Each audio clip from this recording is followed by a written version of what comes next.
Olá você do outro lado da tela, eu sou o professor Eduardo Leite, o Dudu para os mais chegados aqui no canal. Sejam muito bem-vindos a mais um vídeo do canal Exatas Mil Grau. Esse aqui que é o 10º vídeo da nossa saga de números complexos. Então, se você está acompanhando toda a saga desde o primeiro vídeo, já pega o seu material de estudo, senta na sua cadeira, fica bastante acomodado, presta muita atenção no que eu vou te dizer e vem comigo.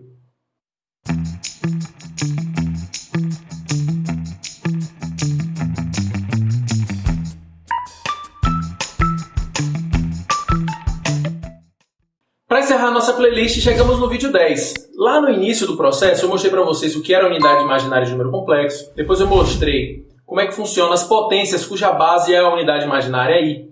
Mostrei o que é módulo, mostrei o que é argumento, mostrei o que é conjugado, mostrei como é que escreve um número complexo em sua forma trigonométrica. E no vídeo 9, no vídeo anterior, eu mostrei como é que a gente faz para multiplicar, dividir e realizar potências envolvendo esses números complexos na sua forma trigonométrica. Não estou lembrado não.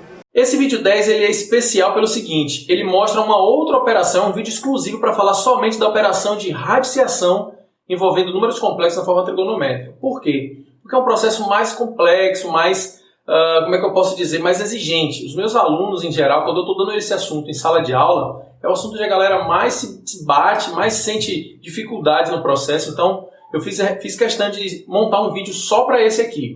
Tá? No vídeo 9 eu mostrei a primeira equação de Moivre, e agora eu vou mostrar um vídeo especial somente sobre a segunda equação de Moivre. Beleza? Então vamos aqui para falar sobre radiciação envolvendo números complexos na sua forma trigonométrica. Bora! Eu vou começar falando o seguinte. Se eu quero falar de radiciação, eu tenho que montar o número complexo do jeito padrão. Qual é o padrão que a gente aprendeu em sua forma trigonométrica?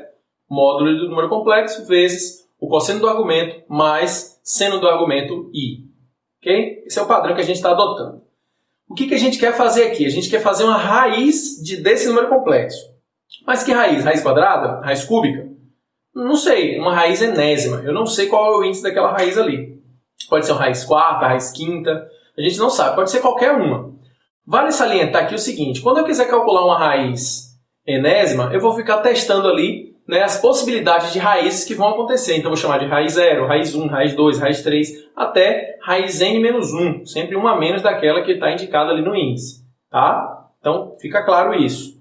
Se eu quiser fazer uma raiz cúbica, vão ter 3 raízes. Se eu quiser fazer uma raiz quarta, vão ser 4 raízes. Se eu quiser calcular uma raiz quinta, 5 raízes e assim por diante. Então, gente, cada uma dessas raízes ela vai seguir o seguinte padrão. Eu vou encontrar cada uma delas, R0, R1, R2, R3, R4, R5 até a que eu estiver calculando, a partir de um outro número complexo.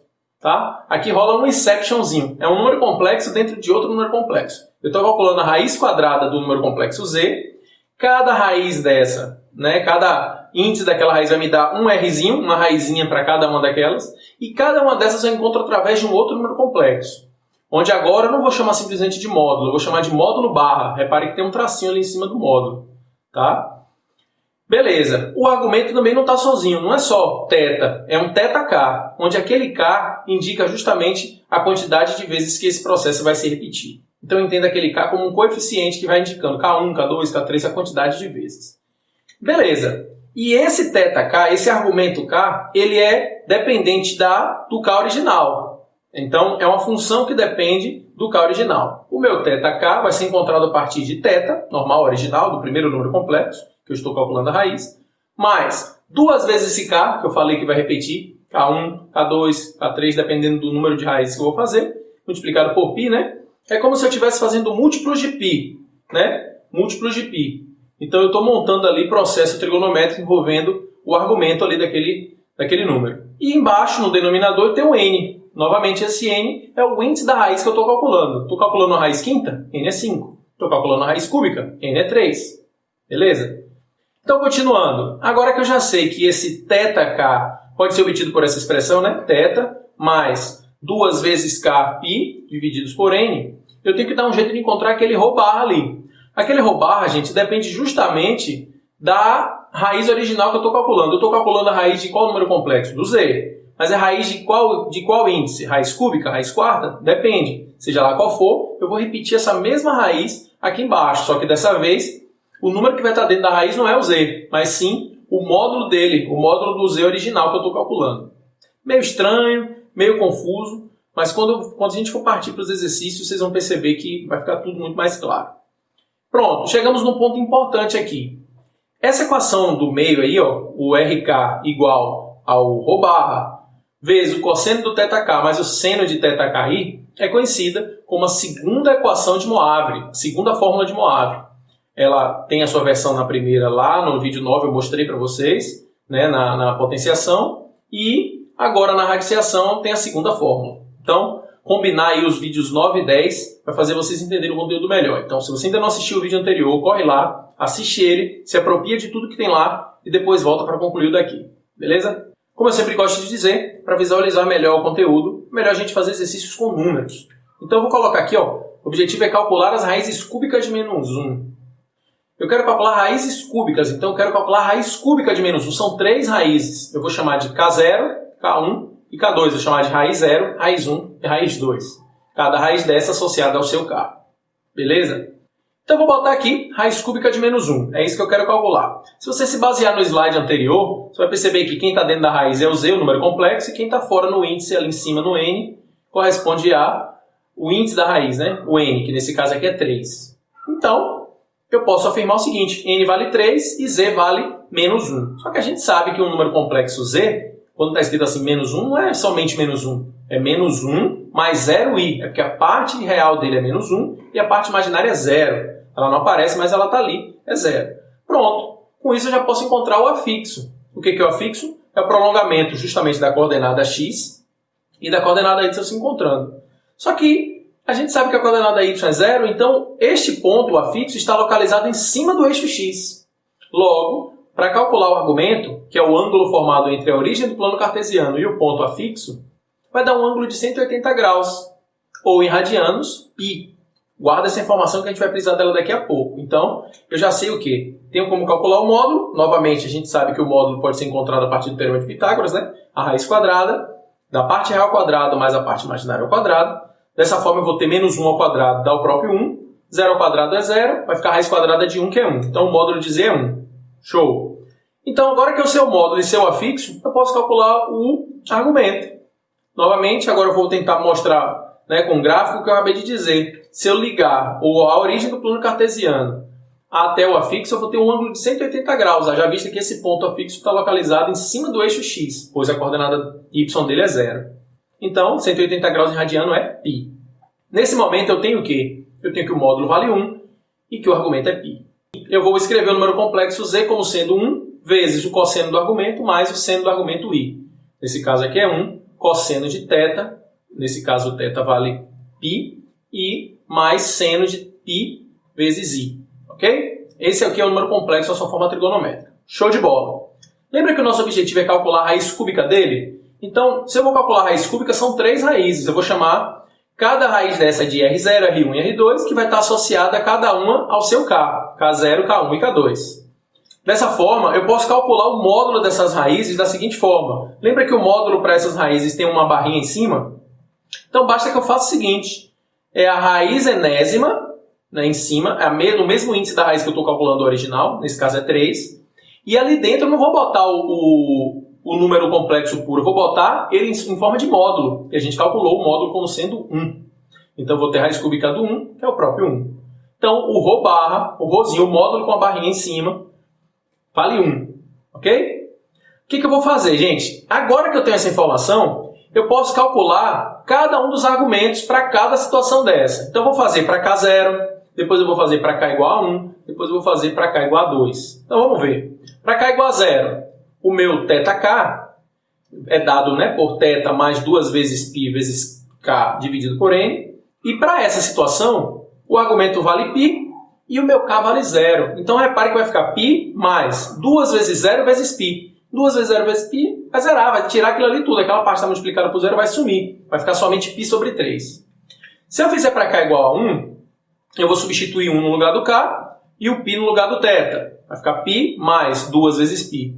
2π mais π é igual a 3π, que vai cortar com π dali de baixo, ficando apenas π.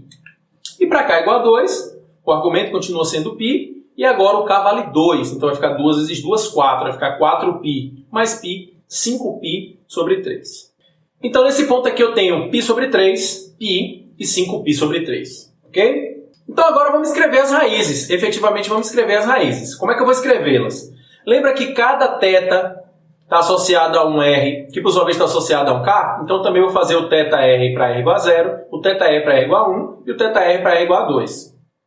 Lembra que o nosso θ0 deu π sobre 3? É esse θ0 que eu vou usar para achar o R0. O θ1 eu vou usar para achar o R1 e o θ2 eu vou usar para achar o R2. Ok? Então o meu R0 vai ser o módulo, que é 1, o módulo do ρ barra, vezes o cosseno de π sobre 3, que foi o resultado que a gente obteve agora para o θ0, mais o seno de π sobre 3 vezes i. Lembrando que o cosseno de π sobre 3, quem que é π? Π é 180. Então π sobre 3 é 60 graus. O cosseno de 60 é 1 sobre 2. Eu coloquei ali 1 meio. Mas quem que é o seno de π sobre 3? É raiz de 3 sobre 2. Quem que é o seno de 60? Raiz de 3 sobre 2. Multiplicado por i. Como ali na frente é 1, fica ele mesmo. Fica só essa parte aí vezes 1. Quem que seria o θ1? O θ1 vai ser usado para calcular o R1. Então, quem que é esse R1? O R1 vai ser também o módulo 1. E o cosseno agora eu vou usar o resultado que eu obtive na tela anterior. Quem foi o nosso θ1? π. Então, para achar o R1, eu vou fazer 1 vezes o cosseno de π mais o seno de πi. Logo, o cosseno de π é 180 graus. Quem que é o cosseno de 180? Menos 1. E o seno de π, quem que é o seno de π? O seno de π é 0.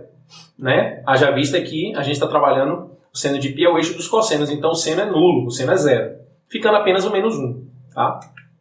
E o θ2 vai ser usado agora para calcular o R2. Como o nosso θ2 deu 5π sobre 3, eu vou usar esse como nosso novo argumento. Então, o R2 continua sendo o módulo de ρ, módulozinho de ρ. O cosseno que eu vou usar agora é do novo argumento, então é 5π sobre 3 mais seno de 5π sobre 3. O cosseno de 5π sobre 3 vale 1 meio. E o seno de 5π sobre 3 vale menos raiz de 3 sobre 2. Ó, mudança de quadrante. Pronto. Esses são os valores das 3 raízes que você está procurando para aquela situação. Raiz 0, meio mais raiz de 3 sobre 2i. Raiz 1, menos 1 mais 0i. Raiz 2, meio menos raiz de 3 sobre 2i. Para finalizar, eu queria mostrar a representação gráfica disso aqui. Como é que ficaria isso aqui no plano cartesiano? Veja só. Eu vou plotar o nosso bom e velho plano cartesiano e vou plotar um ciclo trigonométrico aqui, tá? Vou montar um ciclo trigonométrico que a gente sabe que funciona sempre no sentido, né, anti-horário, né? E aí, eu vou colocar o seguinte. Quem que é o nosso primeiro ponto ali, a nossa primeira raiz? O x dela deu 1 meio e o y dela deu raiz de 3 sobre 2. Vou ligar esses dois pontos, né? Vou prolongar essas duas coordenadas e vou encontrar ali um ponto que é o nosso afixo. Puxo uma reta e o ângulo formado entre essa reta e o eixo x é o que a gente chama de argumento, né? O nosso novo argumento. Pronto, essa daí é a plotagem para a primeira coordenada, a primeira raiz daquele valor lá do número complexo menos 1 que a gente está calculando. Segundo ponto, x vale menos 1, y vale 0. Então o ponto está em cima do eixo x, é bem ali na pontinha da circunferência. Vou marcar um ponto e vou esticar uma reta. Quando eu marcar esse ponto, repare que está rolando uma espécie de simetria ali, né? 60 graus entre o eixo x e a abertura ali do primeiro argumento. E aí sobra 30 graus para fechar os 90, mais 90 para chegar na outra reta. Então eu tenho 90 mais 30. Tá? Eu tenho 120 graus. Veja bem o que vai acontecer. Quando eu plotar o terceiro ponto, que a coordenada x continua sendo 1 meio, mas a y vale menos raiz de 3 sobre 2 e marcar o ponto, eu vou ter agora mais 120 graus por baixo agora, completando ali um outro trecho. Como cada um daqueles ali entre as duas, né, entre a primeira e a terceira plotagem, entre o primeiro e o terceiro ponto, é 60 graus com o eixo x, então significa que entre eles também é 120 graus. Então rola uma espécie de simetria aqui. Uma estrela de 3 pontas, ou se você preferir, uma pizza de 3 fatias, formando cada uma delas 120 graus entre si, totalizando então os 360 graus completos. Ou seja, simetria perfeita, e mais uma vez mostrando para vocês o quão bela é a matemática. Ufa! Chegamos ao final da nossa primeira playlist aqui no canal. Foram 10 vídeos ao longo desse período aí, e eu montei tudo o que eu poderia, né, para poder preparar vocês para o Enem e os vestibulares acerca de números complexos. Então agora, assim que esse vídeo for ao ar, eu já vou automaticamente colocar uma enquete lá no Instagram do canal, perguntando a vocês qual o próximo assunto que vocês querem ver, qual a próxima playlist que vocês querem que eu faça. Então já conto com a sua participação lá no Instagram, já conto também com o seu like e a sua inscrição aqui no canal. Não deixe de compartilhar esse vídeo com todo mundo que você conhece que está estudando para o vestibular. E agradeço a você que acompanhou todo esse processo, assistiu todos os nossos vídeos. Agradeço de verdade por estar acompanhando o nosso trabalho. Esses vídeos estão sendo feitos com muito carinho, que é para ajudar vocês aí a conquistar a tão sonhada vaga na universidade. Ok? Muito obrigado por tudo. Obrigado pelos comentários de muito carinho que eu tenho recebido. Agradeço a vocês do fundo do meu coração por estarem acompanhando esse início do canal aqui. Espero que seja a primeira de muitas playlists que eu venha fazer aqui para todos vocês. Ok? Muito obrigado pela sua atenção. Um beijo grande no seu coração. E até a próxima.